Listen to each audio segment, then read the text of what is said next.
Hey calculus class, today we're going to learn topic 60, which is about series. So we'll start off with what are called partial sums.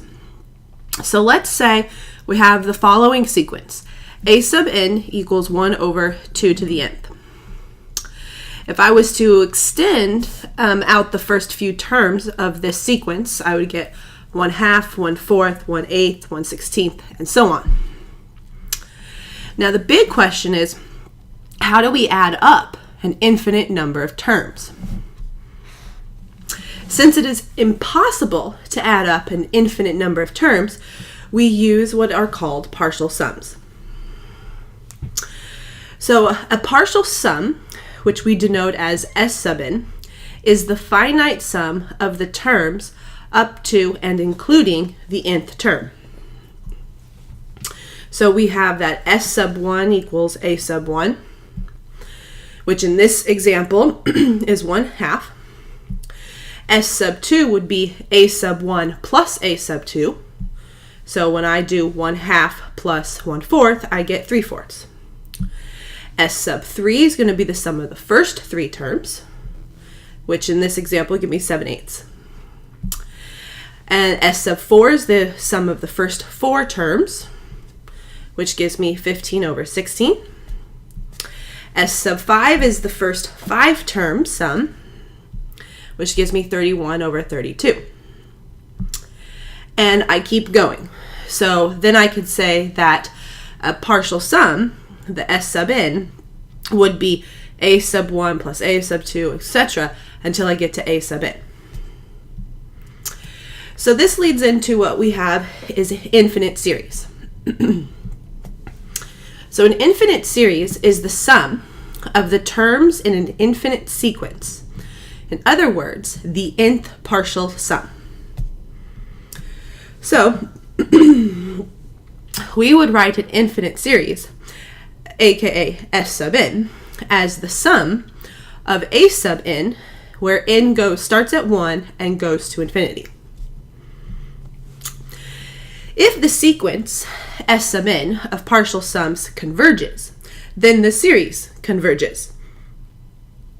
So that means if I was to take the limit as n approaches infinity of the partial sum, and if I get out some value, then it converges. Now if the sequence S sub n of partial sums does not converge, then the series diverges. So back to our example. So this was our S sub n. If we added each of the partial sums. So therefore, I would say that my infinite series would be the sum of n starting at 1 going to infinity of 1 over 2 to the n. And that would equal 1. And I know it equals 1 because as this series, if I was to keep going, this series converges to the value of 1. All right, so let's go ahead and look at some examples. So I want to determine if the following series converges or diverges. And just like I did with the previous example, I want to list out so many terms of the sequence so that I can see if it's converging to something. So for this series, we will want at least 10 terms. So A sub n, if I was to list out the first 10 terms of this sequence, I would get the following sequence. Now what I want you to do is now give me S sub n, which means that the first term is going to be the sum of the first term.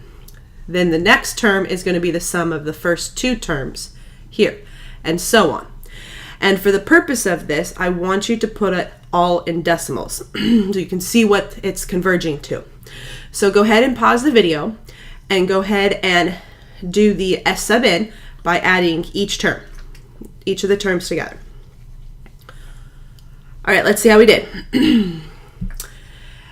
You should have gotten the partial sum to be the following. 4 is the first term. Then when you add 4 plus negative 4/3, you'll get 2.6 repeating, and so on.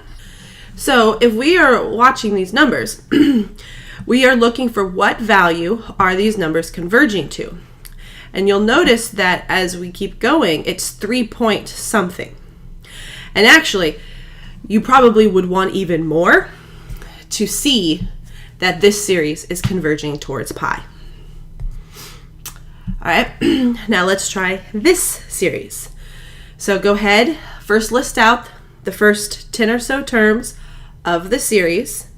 Then you want to find the partial sum. So the first so many terms of this series would be the following. Then when I list out the partial sums, I'm going to get the following partial sum sequence. And you should notice that what value are these converging towards? You should see that this series is converging towards E. All right, so we got some theorems that we need to go ahead and list for us to help us determine if infinite series converges or diverges. So the first theorem is that if the series of the sum of a sub n from 1 to infinity is convergent, then the limit as n approaches infinity of a sub n equals 0. Now we have the test for divergence. So if the limit as n approaches infinity of a sub n does not exist, or if the limit does not equal 0, then we say that the series is divergent. And now we have another theorem, is if we're to take the sum of some sequence, a sub n, and the sum of another sequence, and if both of these series are convergent, then so are the series of the sum of c times a sub n, where c is a constant, the sum of a sub n plus b sub n, and the sum of a sub n minus b sub n. Now, since we know that these are all convergent, basically you can rewrite the constant times a sub n by factoring out the constant, first dealing with the series, and then multiplying by c. And then the sum or difference can be separated as their own individual series. All right, so we do have some special series. The first special series is what we call the harmonic series. And the harmonic series is given by the sum of 1 over n from n equals 1 to infinity. And this is what the graph of the harmonic series looks like. So the blue dots represents the terms of the series, whereas the green dots represents the partial sum of the series. And by the graph, we can see that the series itself, a sub n, is converging towards 0. But s sub n is diverging. It just keeps increasing without bound. So therefore, I say that this series diverges. Another way to look at this is if I was to list out the series numbers and then list out its partial sums, I can see that by the partial sums there is enough evidence to show that s sub n is diverging. The harmonic series is an example that shows that the converse of the test of divergence is not true. The other special series is what we call the geometric series. So the geometric series is given by the sum of a times r to the n minus 1, where n starts at 1, goes to infinity. And if I was to expand this out, it would look like a plus a times r plus a times r squared, and so on. Now, if the absolute value of r, the ratio, is less than 1, then the geometric series is convergent, and its sum is given by a over 1 minus r.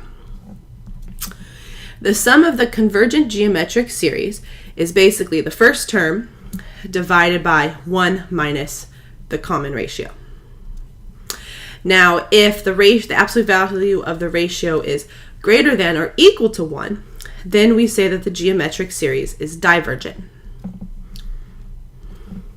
The third type of series is what we call the telescoping series. Now, in this one, subsequent terms cancel out previous terms in the sum. You may have to use partial fractions or properties of logs to put into appropriate form. So if we look at the following telescoping series, which is 1 over n times n plus 1. So for this series, you're going to want to use partial sums. And the reason why is because you can see we already have the denominator factored. So in order to figure out my a and b, I'm going to go ahead and do partial sums to rewrite the fraction as 1 over n minus 1 over n plus 1. So therefore I can rewrite the series as the following. And if I was to extend out the first few terms of this series, I would get the following. Now, I did not simplify this for a reason. You should notice that if you simplify, things start to collapse. The 1/2s cancel, the 1/3s cancel, the 1/4s cancel, and so on. And of course, the 1/5 would cancel with the next term and so on, and this 1 over n would cancel with the previous term here. So therefore, I can now rewrite the series as 1 minus 1 over n plus 1. And to figure out if it converges or diverges, I'm going to go ahead and take the limit as n approaches infinity. So when I do that, I go ahead and get 1. Now with a telescoping series, the convergence and divergence is a little bit different. So after we determine that it's a telescoping series and we figure out what the S sub n is, so the partial sum, then I'm going to take the limit. When I take the limit, and if I get that limit to converge, which in this case it does, therefore this series converges. So it's not the same thing as the test of divergence. And this is called a telescoping series because of all of the cancellations. The sum collapses like an old-fashioned collapsing telescope into a finite number of terms. So therefore, since it now becomes a finite number of terms, I can figure out what it converges to and that it converges. So we're going to look at some examples where we're going to check for convergence and divergence. And when you're doing that, you want to do the following tests in the following order. You always first check for the test of divergence, which means you always check to see what the limit is going to be as n approaches infinity. If the limit as n approaches infinity does not equal 0, then you know that the series is divergent. If it equals 0, then you are unsure if it's divergent or convergent. So therefore, then you have to do more tests. So if the limit does equal 0, then you need to check to see if the series is harmonic. If the series is not harmonic, then you check to see if it's geometric. If it's not geometric, then you check to see if it's telescoping. If the series is none of these, then you're going to need to wait because we will learn more tests as the days go by. So if we look at the sum of 3 over n, from n being 1 to infinity, first thing I'm going to do is the test of divergence, which means I'm going to take the limit as n approaches infinity of 3 over n. When I get that, I get 0. Now, since I get 0, I cannot say that this is divergent or convergent. So I now need to check to see if this is a harmonic series. And if you notice, we have 3 over n, which is the same thing as 3 times 1 over n. So this is a multiple of the harmonic series. So yes, this is a harmonic series. And we always know that harmonic series will always diverge. So therefore, this series diverges. All right, for this example, we have 2 over n squared plus 4n plus 3. So I'm going to first check to see if I get 0 or not for the limit. And when I plug in infinity, I will get 0. So now I need to check to see if this is harmonic, which it's not, because it's not a multiple of 1 over n. I need to now check to see if it's geometric, which it's not, because it's not in the form of an exponential. There's no common ratio. So now I'm going to check to see if this is telescoping, which means, can I rewrite this into partial fractions? Which I can. So I'm going to go ahead, factor the denominator, and use partial fractions to rewrite the single fraction as 1 over n plus 1 minus 1 over n plus 3. So now I can rewrite the sum as the following. And I'm going to extend out the series to see if I get things that will collapse or cancel. And you'll see there goes the 1/4. There goes the 1/5. And so on.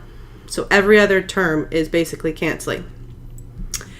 And it would keep going if the series had all the middle stuff. So therefore, I would be left with 1/2 plus 1/3 minus 1 over n plus 2 minus 1 over n plus 3. Now I'm going to go ahead and take the limit of this. When I do that, I will get 1/2 plus 1/3, which will give me 5/6. And since this limit goes ahead and converges to 5/6, therefore this series also converges. All right, so for this one, I'm going to first manipulate it a little bit before I take the limit. So I expanded it out. Now I'm going to go ahead and take the limit to test for divergence. So if I was to plug in infinity as is, I would get infinity over infinity. So I'm either going to do algebra or L'Hopital. In this case, I went ahead and did some algebra. I factored out the highest exponent, n squared. Cancel the n squareds. Go ahead and plug in the infinity. So the constant over infinities go to 0. So I'm just left with 1. Since the limit of the sequence is not 0, this series diverges. So our next example is 1 over the square root of 2 to the nth power. So I'm going to go ahead and first take the limit to see if I get 0 or not. I end up getting 0. So this is a geometric sequence. So we have to determine the first term and the common ratio. And I know it's a geometric series and not a harmonic series because it's not a multiple of 1 over n. But I do have some ratio raised to the nth power. So to find the first term, I need to first put in the first value for n into my sequence to see if whatever my first term is. In this case, I'm not starting at 1. I'm actually starting at 0. So when I plug 0 in for the first term, I'm going to get 1 over the square root of 2 to the 0 power, which just gives me 1 on the bottom. So therefore, my first term is 1. My common ratio is 1 over the square root of 2. So now I'm going to find the absolute value of the ratio, which in this case it's still the same, and that value is less than 1. So therefore, this series converges. Now, in order to see what the geometric sequence converges to, we are going to go ahead and use the first term over 1 minus the common ratio to get my value for the converging.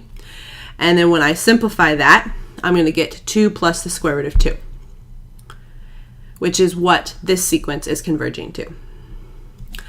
All right, our last example, we're going to express the number 0.73 repeating as a ratio of integers. So we already know that we can rewrite this decimal as 0.73 repeating. And I can rewrite that as a sum. And so the first term would be 73 times 0.01 squared, which would give me the first 73, and then 73 times 0.01 to the fourth, which would give me the 73, and so on. And I can rewrite those decimals, so I now have fractions. And so the first term is equal to 73 over 10 squared. And I have a common ratio, which is 1 over 10 squared. So therefore, I can rewrite the decimal as my first term over 1 minus the common ratio, which reduces down to 73 over 99. And for our next example, we are going to find the values of x for which the series converges. So we want to find the sum of the series for those x values. So this is a geometric sequence, since I have some ratio to the nth power. My ratio is x minus 4. So therefore, in order for it to converge, the absolute value of the ratio has to be less than 1. So we're solving a good old traditional absolute value inequality. So in order for the x minus 4 to be between negative 1 and 1, x has to be between 3 and 5. So therefore, when I set up my value for convergence, then I have my first term, x minus 4, all over 1 minus x minus 4. When I reduce that, I get x minus 4 over 5 minus x, which is the sum of the series for those x values. So I hope you enjoyed learning the first dose of infinite series and some of their tests, and I will see you in class tomorrow. Have a good night.